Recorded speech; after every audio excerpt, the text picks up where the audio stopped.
Welcome to my channel friends. তো আজ আমি চলে এসেছি 2017 সালের মাধ্যমিক পরীক্ষার বাংলার প্রশ্নের এসএকিউ নিয়ে। তো চলো বন্ধুরা, দেরি না করে আজকের ভিডিওটা শুরু করি।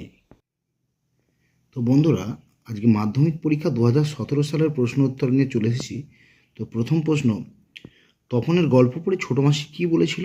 না, ওমা, এ তো বেশ লিখেছিস রে, কোনোখান থেকে টুগলিফাই করিসনি তো? পরের প্রশ্ন, এক একখানি পাতা ছিঁড়িয়া দুমড়াইয়া মোচড়াইয়া জলে ফেলিয়া দিতে লাগিল। কিসের পাতা জলে ফেলিতে লাগিল? না, মানিক বন্দ্যোপাধ্যায়ের নদীর বিদ্রোহ গল্পের নায়ক নদের চাঁদ স্ত্রীকে লেখা 5 পাতাব্যাপী বিরহ বেদনাপূর্ণ চিঠিটি খেলা করবার লোভে নদীর উন্মত্ত জলে ফেলে দিচ্ছিল। পরের প্রশ্ন, ইহা যে কত বড় ভ্রম তাহা কয়েকটা স্টেশন পরেই সে অনুভব করিল। ভ্রমটি কি?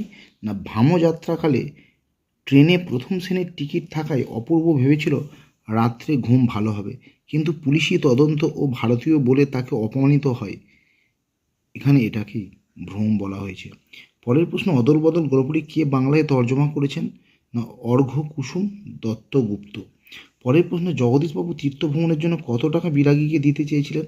না, সুবোধ ঘোষের বহুরূপী গল্পে জগদীশবাবু বিরাগীরূপী হরিদাকে তীর্থভ্রমণের জন্য 101 টাকা দিতে চেয়েছিলেন। পরের প্রশ্ন, শিশু ও বাড়িরা খুন হলো, কেন খুন হলো? না, অসুখী একজন কবিতায় রক্তের এক আগ্নেয় পাহাড়ের মতো যুদ্ধের বীভৎস ধ্বংসলীলার ফলে বস্তু জগতের প্রতীক বাড়ি ও ভবিষ্যৎ প্রজন্ম শিশুরা খুন হলো। পরের প্রশ্ন, আমাদের পথ নেই আর, তাহলে আমাদের করণীয় কি? না, সমাজের রাজনৈতিক পচন ও পতনের মাঝে সমস্ত অসহায় শুভ বুদ্ধিসম্পন্ন সাধারণ মানুষদের সঙ্গবদ্ধতাই হলো মুক্তির একমাত্র পথ। পরের প্রশ্ন, এসো যুগান্তরের কবি, কবির ভূমিকা কী হবে? না, রবীন্দ্রনাথ ঠাকুরের আফ্রিকা কবিতায় যুগান্তের কবি মানহারা মানবী তথা আফ্রিকার দ্বারপ্রান্তে দাঁড়িয়ে সকলের হয়ে ক্ষমা প্রার্থনা করবেন এবং মানবতার পণ্যবাণীতে সকলকে দীক্ষিত করবেন। পরের প্রশ্ন, অস্ত্র ফেলো অস্ত্র রাখো, কোথায় অস্ত্র রাখার ফেলার কথা বলা হয়েছে? না, অস্ত্রের বিরুদ্ধে গান কবিতায় কবি জয় গোস্বামী অস্ত্রকে হাত থেকে নামিয়ে পায়ে রাখতে বলেছেন। পরের প্রশ্ন, দেখিয়া রূপের কলা বিস্মিত হইল বালা, অনুমান করে নিজ চিতে। বালা কি অনুমান করেছিল? না, সৈয়দ আলাওলের সিন্ধুতীরে কবিতার আলোচ্য অংশে চেতনাহীন অপরূপা কন্যাটিকে দেখে সমুদ্রকন্যা পদ্মা অনুমান করেছিলেন হয়তো দেবরাজ ইন্দ্রের অভিশাপে কোনো বিদ্যাধরী স্বর্গভ্রষ্ট হয়ে পৃথিবীতে এসে পড়েছেন। পরের প্রশ্ন, হারিয়ে যাওয়া কালি কলমে বর্ণিত সবচেয়ে দামি কলমটির দাম কত? না, হারিয়ে যাওয়া কালি কলম প্রবন্ধে সবচেয়ে দামি কলমটির দাম ছিল 2500 পাউন্ড, যার ভারতীয় মূল্য 1,87,500 টাকা। পরের প্রশ্ন, আমরা ফেরার পথে কোনো পুকুরে তা ফেলে দিয়ে আসতাম, বক্তা কেন পুকুরে তা ফেলে দিতেন? না, লেখকরা ছোটোবেলায় হোম টাস্ক করা কলাপাতাগুলি পুকুরে ফেলে দিয়ে আসতেন, কারণ গরুকে অক্ষর খাওয়ানো পাপ, তাই অমঙ্গলের হাত থেকে রক্ষা পেতেই এমন করতেন। পরের প্রশ্ন, বিশ্ববিদ্যালয়ে নিযুক্ত পরিভাষা সমিতিতে নবাগত রাসায়নিক বস্তুর ইংরেজি নাম সম্বন্ধে কী বিধান দিয়েছিলেন?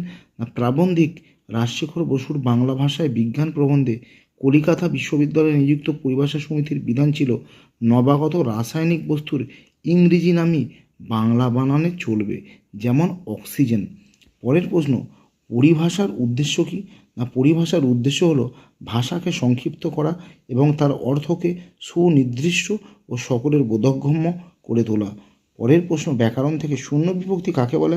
না, যে বিভক্তি শব্দের সঙ্গে যুক্ত হয়ে শব্দকে পদে পরিণত করে কিন্তু নিজে অপ্রকাশিত অবস্থায় থাকে তাকে শূন্য বিভক্তি বলে। যেমন রাম ভাত খায়, এখানে ভাত যুক্ত অ, অ হলো শূন্য বিভক্তি। পরের প্রশ্ন, অস্ত্র রাখো, কারক বিভক্তি নির্ণয় করো। এখানে প্রশ্ন করলে কি রাখো? না, অস্ত্র, অর্থাৎ কি দিয়ে প্রশ্ন করলে হয়? কর্মকারক, এখানে কর্মকারকে শূন্য বিভক্তি। পরের প্রশ্ন, নিত্য সমাস কাকে বলে?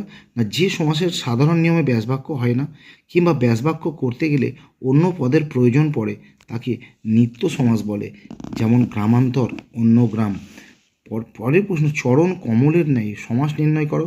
না, চরণ কমলের ন্যায় এটা হবে চরণ কমল উপমিত কর্মধারয় সমাস। পরের প্রশ্ন, আমি গ্রামের ছেলে, উদ্দেশ্য ও বিধেয় পদ চিহ্নিত করো। এখানে উদ্দেশ্য আমি আর বিধেয় পদটি হলো গ্রামের ছেলে।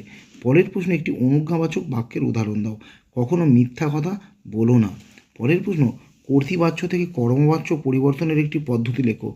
না কর্তৃবাচ্যে কর্তার সঙ্গে র বা এর বিভক্তি যোগ করে তার সঙ্গে দ্বারা কর্তৃক অনুসর্গের ব্যবহার ঘটে। যেমন রাম ভাত খেয়েছে, এটা কর্তৃবাচ্যে আছে, এটাকে কর্মবাচ্যে করলে হবে রামের দ্বারা ভাত খাওয়া হয়েছে। পরের প্রশ্ন, প্রযোজক কর্তার একটি উদাহরণ দাও। শিক্ষক ছাত্রকে দিয়ে অঙ্ক করালেন, ছাত্রকে হচ্ছে প্রযোজক কর্তা। পরের প্রশ্ন, অসিতবাবু আর কোনো প্রশ্ন করিলেন না, এটা প্রশ্নবাচক বাক্যে করতে হবে। কি হবে না, অসিতবাবু আর কোনো প্রশ্ন করিলেন কি, জিজ্ঞাসার চিহ্ন দেবে শেষে। শেষ প্রশ্ন, এ কার লেখা, এটি কর্তৃবাচ্যে রূপান্তর করো। এ কে লিখেছে। তো বন্ধুরা, এই ছিল আজকের গুরুত্বপূর্ণ ভিডিও। তো পরবর্তী ভিডিও নিয়ে খুব তাড়াতাড়ি চলে আসছি। ততক্ষণ তোমরা ভালো থাকো, আর যারা নতুন তারা অবশ্যই চ্যানেলটি সাবস্ক্রাইব করে সঙ্গে থাকো।